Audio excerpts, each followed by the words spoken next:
जय, श्री धाम के धनी की जय। काला पालवन गिरधवाए ऊपर कहीं मोल दिखाता सो क्यों छोड़ा का कदम को जाके असला का निस्वाद जाके असला का निस्वाद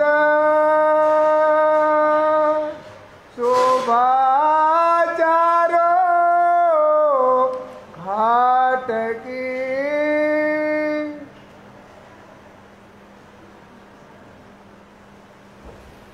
प्रणाम। फरमाइए पुजारी महाराज, फरमाइए सुंदर साथ जी। घाट की आए शोभा चारों घाट की, महानतम बुद्धि के सागर आदि सदगुरु आप श्री प्राणनाथ जी महाराज बड़े मत के धनी फरमाते आए प्यारे सुंदर साथ जी। ब्रह्म सृष्टि मोमिन सुंदर साथ को धामधनी निज घर परम धाम के अपार सुख इस जगत संसार माया के अंदर में प्रदान कर रहे हैं और अपनी मीठी रचना मुबारक से सुंदर साथ को समझा करके अनेक भेद खोल रहे हैं। भेद खोलना मतलब मार्फत के दरवाजे खोल रहे हैं। इन सब को सुन करके यह पता चलता है कि निज घर परम धाम में राज्य महाराज जी अपने प्यारे प्यारे चरण रंगमहल से जब बाहर चलते हैं उस समय पर हादी श्यामा जी सहित तो ब्रह्मंगनाएँ पूरा विचरण करती हैं। जहाँ जहाँ राज्य ले जाते हैं उन सब जगह पर आनंद विनोद हास अनेक प्रकार की लीलाएं होती हैं। जैसे पहले सातों घाट में गए तो सातों घाटों में चाहे केल वही अनार हो या बट नारंगी जामू हो अथवा पाटका घाट हो, वहाँ पर जो क्रीड़ा की है, जमुना जी में झीलना किया है, पाट के घाट में अपरंपार श्रृंगार किया है। इस तरह से सज करके आगे कुंजनी कुंजमंत्र बन जाते हैं और वहाँ से चल के बट पीपल की चौकी का सुंदर 4 भौम 5वीं चांदनी का झूलों का हिंडोलों का अनेक प्रकार का सुख लिया राज्य के साथ में और सब देखती हुई जाती हैं, उसका सुख लेती हैं, वन में विहार करती जाती हैं और वन में ही आरोगती जाती हैं। जहाँ पर भी जाती हैं तो वन में आरोगती भी वहीं पर हैं और वहीं पर एक दूसरे से प्यार बांटती चलती हैं। ऐसे निज घर की शोभा चलते चलते जब वो अपन सब मिल करके, अपन शब्द कहाँ है ताकि अपने के अंदर खुशी हो जाती है, मिल करके जब वो हौज को सत तालाब में पहुँच गए तो हौज को सत तालाब में झुंड के घाट से चढ़ करके ढलकती पाल से संकरमणि सीढ़ी से चौरस पाल से चढ़ करके और पूरा गिरद घेर करके जो बड़े वन के वृक्ष आए हुए हैं घेर करके 5 वृक्ष की कतार है, 3 वृक्ष की कतार चौरस पाल पर आई है और 2 वृक्ष की कतार संकरमणि श्री ढलकती पाल के अंदर में आई हुई है। इसमें भी अनेक प्रकार के हिंडोले, डालियों में झूमना, डालियों के ऊपर से लेकर के हौज को सत तालाब में कूद जाना, ऐसे अपार सुख वहाँ पर लिए। यूँ आनंद लेते लेते फिर ये हौज को सत तालाब में 4 घाटों की शोभा आई है। यूँ तो हौज को सत तालाब में 128 देहरियाँ हैं सुंदर साथ जी, लेकिन 4 देहरियाँ कम हो जाती 4 घाटों की जगह पर, इसलिए ये 4 घाट पूरब तरफ में आया हुआ 16 देहरी का घाट है और दक्षिण तरफ में अपन देखें जिस तरफ मानिक पहाड़ है उस तरफ में 13 देहरी का घाट है और पश्चिम तरफ में देखें तो झुंड का घाट है, रंगमहल की तरफ में देखते तो 9 देहरी का घाट है। ये चारों घाटों की शोभा है। इनमें विशेष आनंद तो तब आता है जब वो कि 16 देहरी के घाट में पूरब तरफ में मुख करके 16 देहरी के घाट में बैठते हैं तो नीचे जो अपन देखते हैं कि 5-5 थंबों की 9 हार आती है, 45 थंब होते हैं, उसके ऊपर में फिर 34 थंब होते हैं, उसके ऊपर फिर 24 थंब होते हैं। ये इसके बीच बीच के अंदर बैठकें बनी हुई हैं। कभी जो है बीच में बैठ कर के, वो कभी जो है 16 देहरी के जो घाट बना हुआ है उसके ऊपर देहरियां बनी हुई हैं, उनमें बैठ करके पूरब तरफ मुखातिब होकर देखते हैं जमुना जी चली आ रही हैं, जमुना जी नाचते हुई आ रही हैं, झूमते झूमते जमुना जी आ रही हैं। कहाँ आती हैं? जैसे आशिक और मासूक मिलते हैं, ऐसे जमुना जी हौज को तालाब में जाकर के मिलती हैं, और जाकर मिलती है, प्रवेश करती हैं। कोई सुख लेती हैं कि नीचे जो कुंड बना हुआ है, एक थंब नहीं है, उस कुंड को देखती हैं, जबकि जल तो बस वही है, उसको निहारती हैं। कोई परकोटे को निहार रही, कोई आगे के कठेड़े को निहारती, कोई पीछे तरफ में, और हौज को तालाब का जल का आनंद लेती हैं। ऐसे 16 देहरी का घाट आपको बाहर पूरब तरफ और पश्चिम तरफ में दिखाई देता है। विशेष सुख है झुंड के घाट का, यहाँ बैठ करके सुख लेती हैं। ऐसे अपार सुख हैं चारों घाटों के। दौड़ दौड़ करके रूहें कभी देहरियों में आ जाती हैं, जो 124 देहरियां हैं, उनमें चांदी नुमा सीढ़ियां दोनों तरफ उतरी हुई हैं।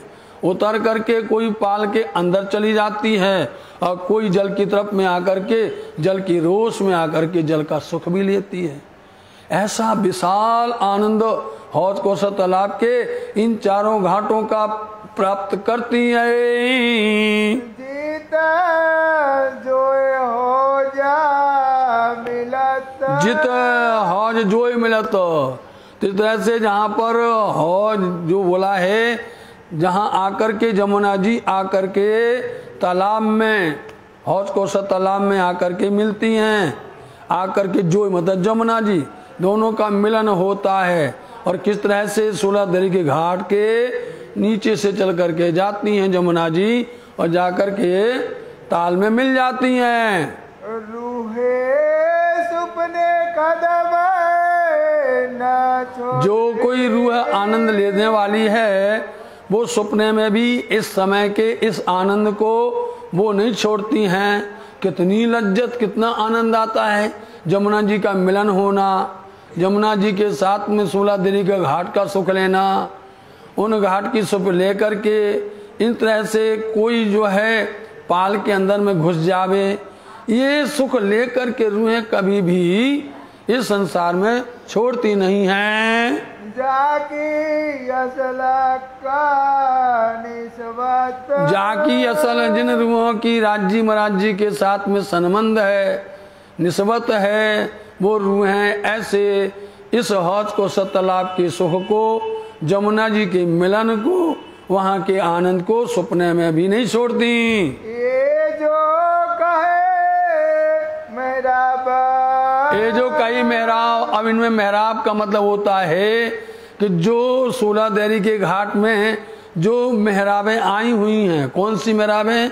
जो थंब की मेहराबें दिख रही हैं आगे और पीछे, चाहे तालाब की तरफ की देखो अथवा जमुना जी की तरफ पूरब तरफ में देखो, इन मेहराबों की शोभा, अथवा आप पाल के अंदर में जाओ तो मेहराब बनी हुई है, वहाँ का सुख लो, अथवा आप झुंड के घाट में देखो वहाँ पर भी मेहराबें आई हुई हैं।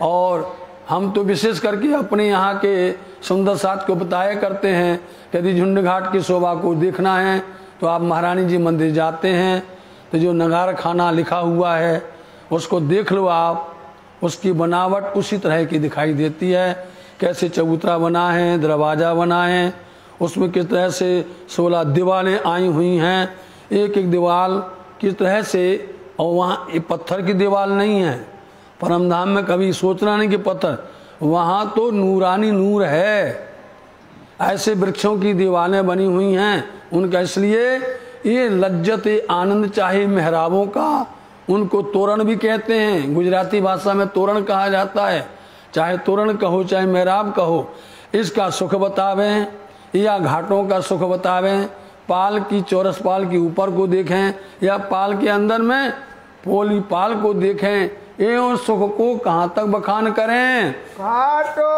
ऊपर शोभित, घाटों ऊपर शोभित, इसलिए मेहराब में कहाँ शोभायमान है, घाटों ऊपर। चाहे झुंड का घाट हो, चाहे 16 देरी का घाट हो, चाहे 9 देरी का घाट हो या 13 देरी का घाट हो, इन घाटों के ऊपर में ये सुंदर मेहराबें दिखाई देती हैं। आका कदम हृदय रूह के, इसलिए हृदय रूह के हक कदम राज्य महाराज जी के पावन कदम, मुबारक कदम, प्यारे कदम हृदय के अंदर में, रूहों के हृदय के अंदर में सदा रहते हैं, वो छोड़ती नहीं हैं। क्योंकि ये चरण हरदम हर पल 25 पक्ष में कहीं न कहीं ले जा करके सुख प्रदान करते हैं। जाके असल का जिन रूहों की असल निस्बत संबंध है, ये अनंत सुख प्राप्त होते हैं। खेले हो जे कोसर के बाग में, इसलिए हौज कौसर के बाग के अंदर में खेलना, हौज कौसर तालाब पूरा नाम है, इसलिए कभी छोटा नाम बोल देते हैं, कभी और छोटा नाम बोलते हैं, कभी बड़ा नाम बता देते हैं। इसलिए हौज कौसर तालाब के बाग में जो बाग आए हुए हैं, ऊपर में जो वृक्षों की कतार आई हुई है, उन वृक्षों में खेलती हैं, उन वृक्षों में चढ़ जाती हैं, डालियों में चढ़ जाती हैं। और जब अंदर में जाएंगी तो वहाँ पर जब टापू महल जो आया हुआ है, वहाँ भी बाग बगीचे आए हैं। अभी तो बाहर के बगीचों में खेल रही हैं। रूहे वन डारी झुलत, जब ये शब्द आ जाए तो आप जान जाइए कि अभी पाल के ऊपर में जो वृक्ष बाग बगीचे आए हैं, उनमें खेल रही हैं। उनमें खेल करके डालियों में झूम जाना, डालियों में झूला झूल लेना। जो झूला है, झूला तो झूलते ही हैं, लेकिन डालियों में ही बैठ करके वो झूला झूल लेती हैं।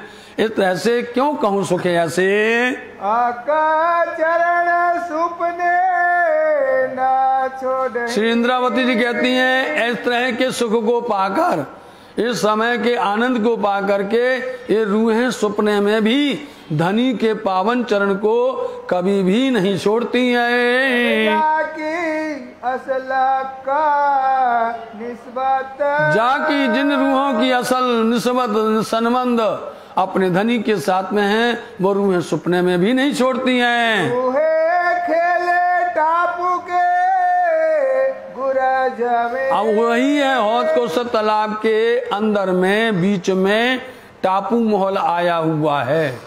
जैसे ही 6000 मंदिरों की जगह में जल भरा है ऐसे, और यदि गिर्द घेर करके देखोगे तो उसका 3 गुना हो जाएगा, 18 हो जाएगा। 18,000 मंदिर की परिक्रमा कहलाने लग जाएगी। इस बीच के अंदर में टापू जो बना हुआ है, टापू महल है, और इसमें 60 गुरज आए हुए हैं। इन 60 गुरज के बीच बीच के अंदर में बगीचा आया हुआ है। इनके बीच बीच के अंदर में जाली द्वार आए हुए हैं। ये जाली द्वार ठीक गुम्मट जी में आप दर्शन करिए। जो 8 गुरज हैं, इन 8 गुरज के बीच में आप हाथ से जाके दर्शन करना, जाली द्वार बने हुए हैं। और जहाँ जाली द्वार हैं उस स्थान पर बगीचे बने हुए हैं। उन बगीचों में आप देखेंगे सुंदर फुहारे भी उछलते हैं, सुंदर सुंदर उनकी शोभा है। और फिर इन्हीं में इन छज्जों का वर्णन होता है, गुर्जों के छज्जों का वर्णन होता है। इनमें 6 छज्जे जो आते हैं वो बगीचे पर आते हैं, और 6 छज्जों की शोभा आती वो जल की तरफ में आती है। ये विशेष करके और बारीकी बड़ी चर्चनी से, बड़ी बैराट से अथवा बड़ी वृत्तांत से हम तुमको बता रहे हैं साथ जी, और गहराई से गहराई। क्योंकि चर्चनी की विशेषता तभी आपको आनंद देती है कि पहले तो छोटी वृत्ति समझो लालदास जी महाराज जी की, तो उसके बाद में बड़ी वृत्ति समझो लालदास जी महाराज जी की, और उसके बाद में बड़ी वृत्ति समझिए आप जुगलदास जी महाराज जी की। इस तरह से इनको समझने के बाद फिर आप वाणी के अंदर में चलो। इसलिए पन्ना धाम के अंदर में आपको ये तीनों स्वरूप मिलते हैं। पहले आप जो है पढ़िए वृत्ति को, और फिर चलिए गुम्मट जी बंगला जी ब्रह्म चबूतरे पर जो निशान इसमें वर्णन आता है, हूबहू वैसे ही निशान गुम्मट जी बंगला जी बने हुए हैं। ऐसे ऐसे निशान बने हैं, उसको देखोगे। फिर इसीलिए यहाँ पर म्यूजियम के अंदर में परमधाम के 25 पक्ष का पूर्ण आनंद बनाया हमारे महाराज दयालदास जी महाराज जी ने, जो कि वर्तमान में अब ये दूसरी जगह पर उसको ट्रांसफर कर दिया है। तो वहाँ पूरे 25 पक्ष के आप पूरा देख सकते हैं, बड़ी रांग से लेकर के अंदर रंग महल के नजदीक तक का पूरा वर्णन है।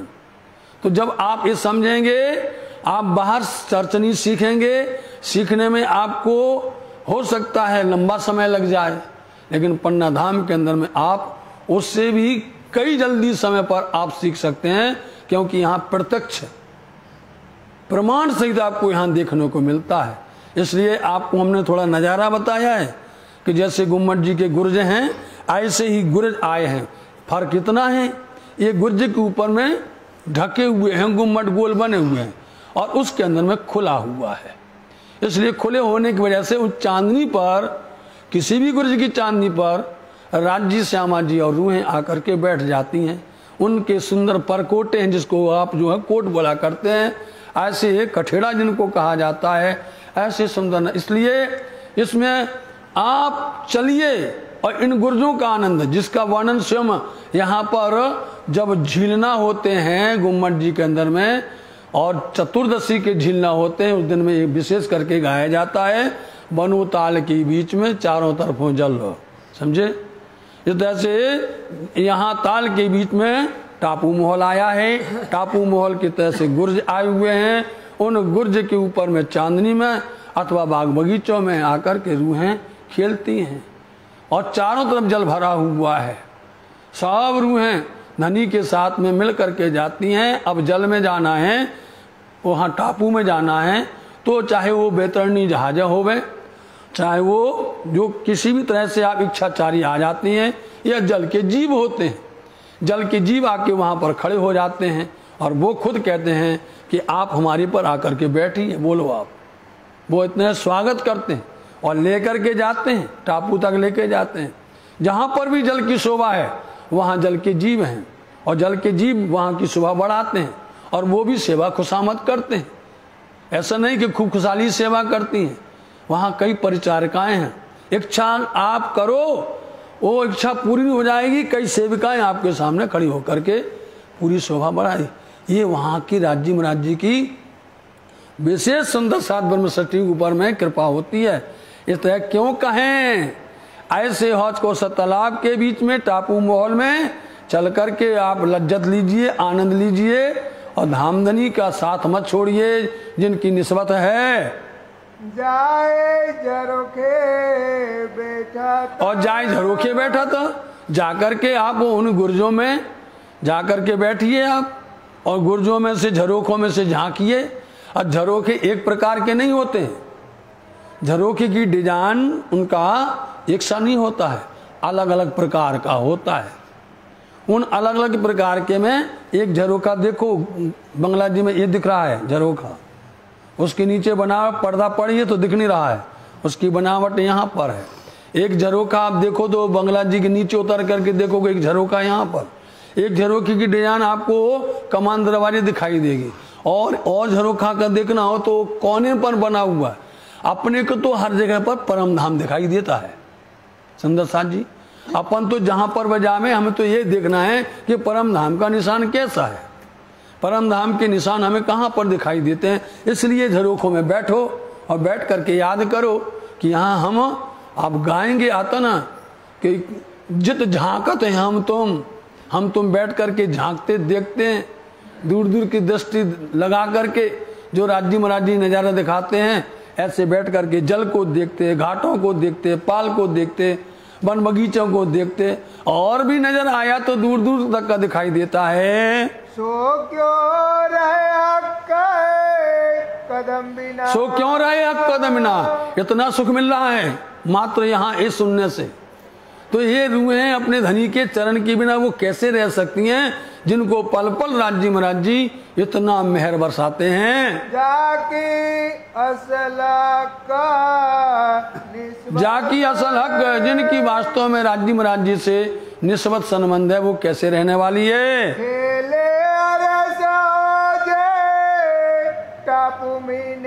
खेले अरस हौज टापू में, ये तो ऐसे रुए हैं हौज को तालाब के टापू में आकर के रमन करती हैं, खेलती हैं।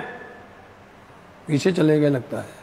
हक भेले चांदनी चढ़त, हक वेले चांदनी चढ़त, हक के साथ, वेले मतलब साथ, जब चांदनी में चढ़ करके आते हैं तो आपको ये मालूम होना चाहिए 14 के दिन में जाते हैं, चतुर्दशी, शुक्ल पक्ष की चतुर्दशी है।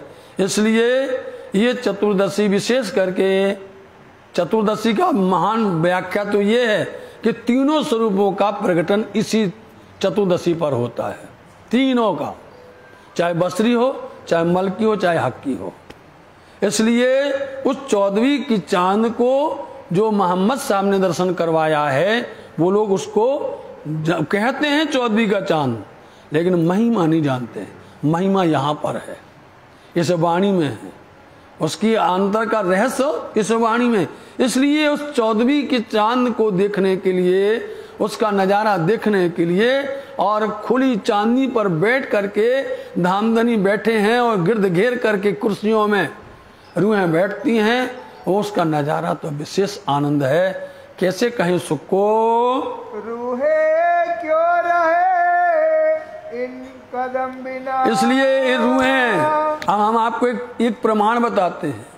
जब पन्ना धाम में शरद पूनम होता है, विशेष, ये विशेष त्यौहार है और ये अंतरराष्ट्रीय है विशेष। जो कोई पन्ना धाम का हो या जो कोई प्रणामी सुंदर साथ हो, जिसने एक बार आकर के राज्य महाराज जी का दीदार बंगला जी से सेवा जाते हुई रासमंडल में देख ली हुई हो, वो रूह रह नहीं सकती है, समझे नहीं। विशेष करके यदि धाम का कोई सुंदर साथ बच्चा और बाहर हो तो उसको लगता है कि हमारे प्राण ही निकल गए हैं।